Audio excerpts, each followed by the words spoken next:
لیکن عزیزو خانقاہ میں پیدا ہوئے اشرف العلماء، انہیں تلوار نہیں دی گئی، صاحب کردار کی گود میں آئے تو صاحب کردار نے قلم عطا فرمایا۔ ابھی پیدا ہوئے ہیں، 6 گھنٹے بھی نہیں گزرے ہیں پیدا ہوئے، تو آپ کو تلوار نہیں دی گئی، آپ کو قلم عطا کی گئی، قلم دی گئی، ہاتھ میں قلم دے کر کے، اور سہارا اللہ کے ولی کا ہے۔ سہارا کس کا ہے؟ اللہ کے ولی کا ہے۔ اللہ کے ولی کے سہارے حضور اشرف العلماء نے اپنے بچپن میں جو بسم اللہ الرحمن الرحیم لکھا تو اللہ نے ان کی پیشانی پہ بسم اللہ الرحمن الرحیم کی عظمت کو رکھ دیا۔ برادران ملت اسلامیہ، بہرکیف میں آج بڑی لمبی چوڑی تقریر کرنا نہیں چاہتا۔ حضور اشرف العلماء رحمت اللہ علیہ یقیناً اپنے ان کا یہ لقب خود ساختہ لقب نہیں تھا، یہ لقب الہامی لقب تھا، اور جو الہامی لقب ہوتا ہے اس میں تاثیر ہوتی ہے۔ برادران ملت اسلامیہ، حضور اشرف العلماء علیہ رحمت و رضوان غیر شرعی کاموں میں حصہ نہیں لیتے تھے، غیر شرعی بات بولتے نہیں تھے۔ ہاں، شریعت کے مطابق جہاں کام ہوتا تھا تو اپنی تمام تر صعوبتوں کو برداشت کر کے اس شریعت کے کام میں آپ حصہ لیا کرتے تھے۔ آپ کو معلوم ہے، میں بس عرض کرنا چاہوں گا کہ اگر بمبئی کی سرزمین پہ بارش نہ ہو، بھیونڈی میں، اور وہاں سنی دیوبندی کے درمیان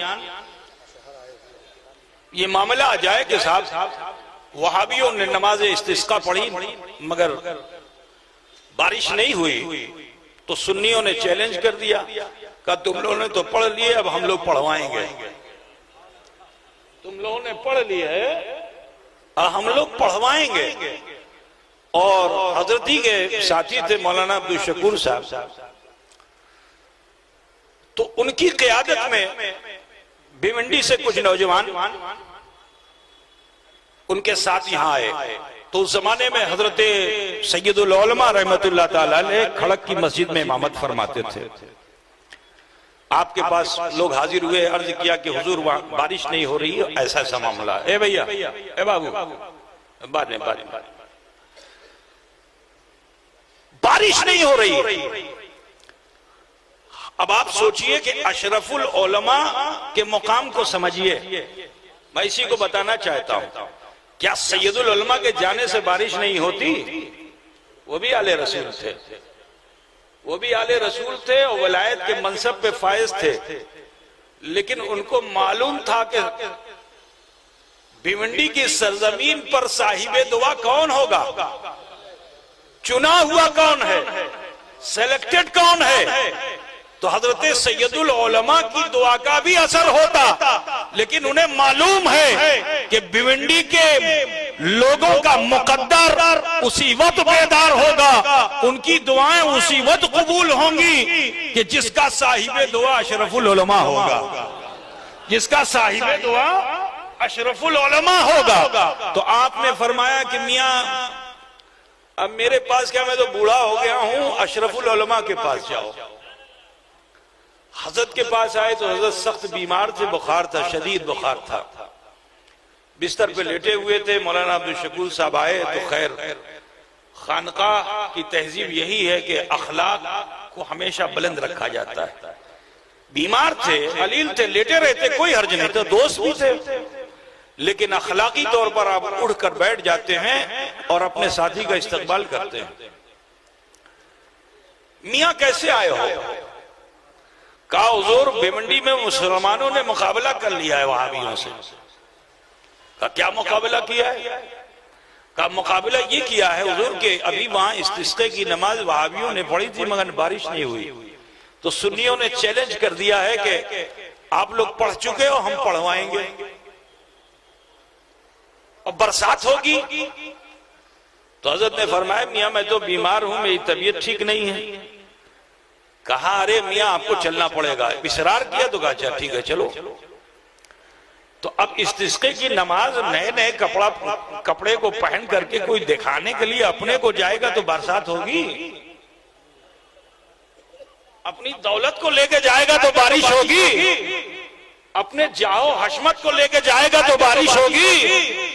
دنیاوی تمام مال و دولت، عزت، وقار سب کو پیچھے چھوڑ کر اپنے کو حقیر بنا کر رب کے حضور جب حاضر ہو گئے اور اللہ تم پر ترحم فرمائے گا تو برسات ہوگی، تو اس میں حکم یہی ہے کہ پرانا لباس پہن کے جایا جائے، لباس فاخرہ پہن کے نہیں جانا ہے، پرانا لباس پہن کے جایا جائے۔ تو حضور اشرف العلماء رحمت اللہ علیہ کے پاس آپ کے والد گرامی کا ایک کرتا تھا، وہ والد گرامی کے جو بچپن میں مسواک کر کے زمین میں گاڑ دیں تو درخت ہو جائے، اور صرف درختی نہیں ہو، یہ بھی فرمائیں کہ دیکھو جب درخت ہو جائے گا تو اس میں تم ہاتھی باندھو گے، ایسے صاحب ثروت ہو جاؤ گے۔ برادران اسلام، آج بھی وہ درخت بہار میں موجود ہے، پچھلی آندھی میں گر گیا تو اس کے باوجود پھر اگایا، تو لوگوں نے سمجھا تھا کہ وہ ختم ہو گیا، لیکن الحمدللہ پھر اس میں سے شاخیں نکل آئی اور پھر اوپر ہو گیا ہے۔ پچھلا جو طوفان آیا تھا سائیکلون، اس میں وہ درخت گر گیا تھا، دو حصے میں سے چر گیا تھا، اور پھر اسی جگہ سے پھر سے پودا وہ اوپر نکل آیا، الحمدللہ۔ برادران ملت، تو ان کے بیٹے تھے کہ جن کے باپ کا لقب تاج الاصفیاء تھا، ان کے پوتے تھے جن کے دادا کا نام قطب ربانی اعلیٰ حضرت ہم شبیہ غوث سمدانی تھا۔ برادران ملت اسلامیہ، تو ایک بات اور بھی بتا دوں کہ یہ جیسے مثال تو حضرت یا اعلیٰ حضرت، یہ لقب نہیں ہے، یہ عزت ہے، یہ بھی سن لیجئے۔ اعلیٰ حضرت یہ لقب نہیں ہے، یہ لقب الہامی نہیں ہے۔ اگر لقب الہامی ہوتا تو ایک دور میں 3 اعلیٰ حضرت نہیں ہوتے، بے شمار اعلیٰ حضرت نہیں ہوتے۔ میں یہی بتانا چاہتا ہوں کہ اعلیٰ حضرت کا لقب قطب الارشاد ہے، اعلیٰ حضرت فاضل بریلوی کا لقب قطب الارشاد ہے، اور اعلیٰ حضرت اشرفی میاں کا لقب قطب ربانی ہے۔ عزیزان گرامی، اسی کو سمجھنا ہوگا، اعلیٰ حضرت کوئی الہامی لقب نہیں ہے، اعلیٰ حضرت یہ اعزازی لقب ہے، یہ کسی کو بھی دیا جا سکتا ہے، لیکن اعلیٰ حضرت کا جو اصل لقب ہے اس لقب کو میں بتانا چاہتا ہوں۔ اعلیٰ حضرت کا لقب قطب الارشاد ہے جو بریلی میں ہے، اور اعلیٰ حضرت کا لقب وہ قطب ربانی ہے جو کچھوچے میں ہے، اعلیٰ حضرت اشرفی میاں رحمت اللہ تعالیٰ علیہ۔ اعلیٰ حضرت اسے ہی کہتے ہیں کہ جو تمام حضرتوں میں بڑا ہوتا ہے۔ بات سمجھ گئے نا میرے بھائی؟ میرے عزیز، میں کسی توہین کی نظر سے اس چیز کو نہیں کہہ رہا ہوں، حقیقت کو آپ کے سامنے رکھنا چاہتا ہوں۔ برادران، مجھے لفافہ بھی ملتا ہے پونا میں، تو اس پہ بھی اعلیٰ حضرت لکھا رہتا ہے، میں روکتا ہوں کہ یہ کیوں لکھتے ہو، یہ خاص ہو گیا ہے۔ اب جب یہ خاص ہو گیا، یہ بھی بتانا چاہتا ہوں، یہ انسانوں کی طرف سے عزت دی گئی، لیکن اللہ نے اس لقب کو پسند بھی فرما لیا ہے، تو لہٰذا اس دور کے بعد اب کوئی اعلیٰ حضرت نہیں ہوگا، اس دور کے بعد اب کوئی اعلیٰ حضرت نہیں ہوگا، لیکن لقب الہامی کیا ہے؟ قطب الارشاد ہے، قطب ربانی ہے۔ برادران ملت، تو میں عرض یہ کر رہا تھا کہ حضور تاج الاصفیاء رحمت اللہ تعالی علیہ کا لباس آپ نے لیا، بڑا بوسیدہ پرانا ہو چکا تھا، اس لباس کو لے کر آپ بھیونڈی تشریف لے گئے۔ اب جب وہاں پہنچے تو آپ نے اس لباس کو پہنا، زیبتن کیا۔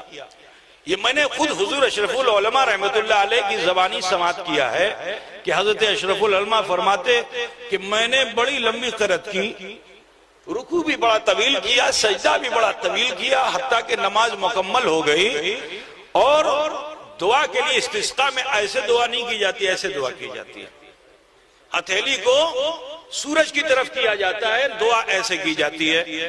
حضرت فرماتے کہ ہاتھ اٹھائے تکان کا احساس ہونے لگا، جتنی دعائیں پڑھنی تھی پڑھتا رہا، اور حضرت علامہ حامد فقی رحمت اللہ علیہ جو ناظم اعلیٰ تھے گزشتہ، مدرسہ دارالعلوم محمدیہ کے، وہ آمین زور زور سے کہتے ہیں، آمین زور زور سے کہتے ہیں، حتیٰ کہ سب سے پہلا بوند انہی کے ہاتھ پر گرا، اور عرض کرتے ہیں حضرات ذرا دعا میں اور زور کیجئے، ذرا دعا میں اور زور کیجئے، ہمیں یقین ہے کہ برسات ہوگی۔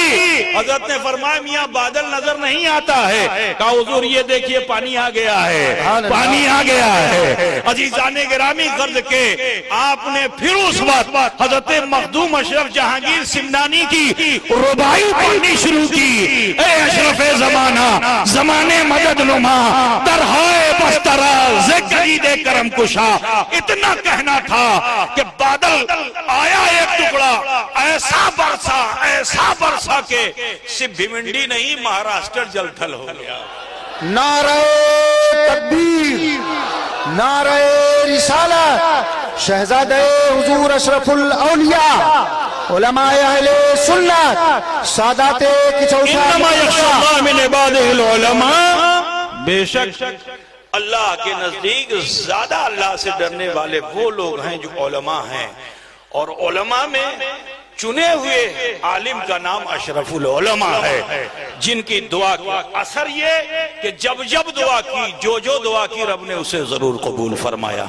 آج بھی وہ دست بدعا ہیں، انشاءاللہ تعالی آپ سب آئے ہوئے ہو، آپ کی کے اس اجتماع پر حضرت دعا فرما رہے ہیں، اگرچہ ان کا مزار انور کا شوشہ مقدسہ میں ہے، صرف ان کے دعا کے لمبے ہاتھ یہاں نہیں ہیں، بلکہ ان کے قبر کا سایہ بھی تم پہ سایہ فگن ہے، تم پہ سایہ فگن ہے۔ ہمیں امید ہے کہ انشاءاللہ تعالی، امید ہی نہیں یقین ہے کہ آج کی اس محفل سے ہم سب فیضیاب ہو کر لوٹیں گے۔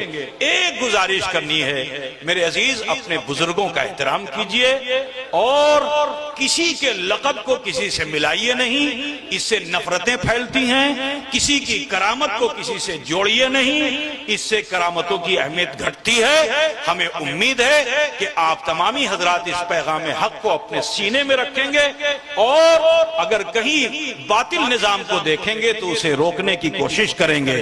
دعا کرتا ہوں کہ اللہ کریم ہمیں تمام بزرگوں سے عقیدت محبت رکھنے کی توفیق رفیق عطا فرمائے، اور جملہ اہل سنت والجماعت کے بزرگوں اور علماء و مشائخ کے روحانی فیضان سے خوب مالا مال فرمائے۔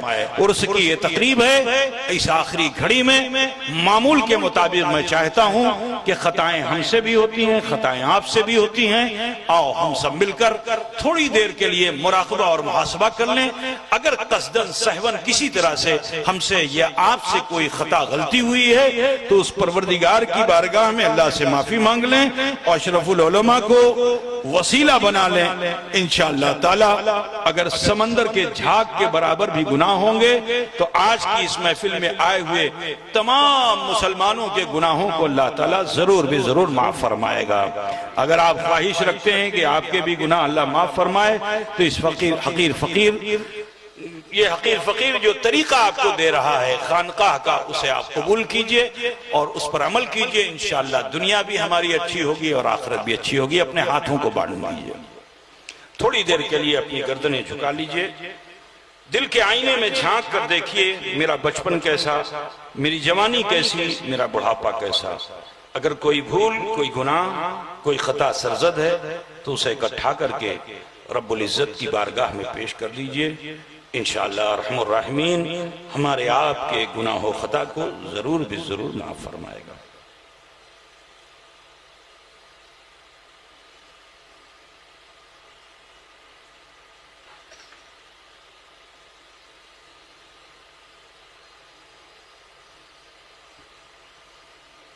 پڑھیے جیسے میں پڑھتا ہوں، بسم اللہ الرحمن الرحیم، لا الہ الا اللہ محمد الرسول اللہ، اللہ ہی معبود ہے، محمد الرسول اللہ صلی اللہ علیہ وسلم اللہ کے سچے رسول ہیں۔ استغفر اللہ ربی من کل ذنب واتوب الیہ، اے اللہ تیری بارگاہ میں سچے دل سے سب چھوٹے بڑے گناہوں سے ہم توبہ کرتے ہیں اور ہم وسیلہ چاہتے ہیں تیرے محبوب سید عالم نور مجسم احمد مجتبی محمد مصطفیٰ صلی اللہ علیہ وسلم کا۔ اس مختصر سے وقت میں اللہ کریم نے ہم سب پہ فضل فرمائے کہ ہم نے کلمہ شریف پڑھا، استغفار کیا۔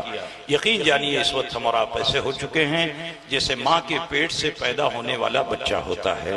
ضروری ہے کہ اپنی آنے والی زندگی کو بہتر بنائیے، غلط کاموں سے اپنے آپ کو بچائیے، نیک عمل کیجئے، انشاءاللہ تعالی دنیا بھی اچھی ہوگی اور آخرت بھی اچھی ہوگی۔ ایک بڑی عام بات ہوتی جا رہی ہے، میں اسے آپ کے ذہن میں رکھنا چاہتا ہوں، کیونکہ آج کل لوگ بزرگوں کی بارگاہ میں عرس کے موقع پہ جاتے ہیں اور وہاں جا کے منت کا ڈورا باندھ کے آتے ہیں یا اپنے ہاتھ میں باندھ لیتے ہیں۔ یہ دونوں عذرو شرع شریف جائز نہیں ہے، ایسا عمل نہیں۔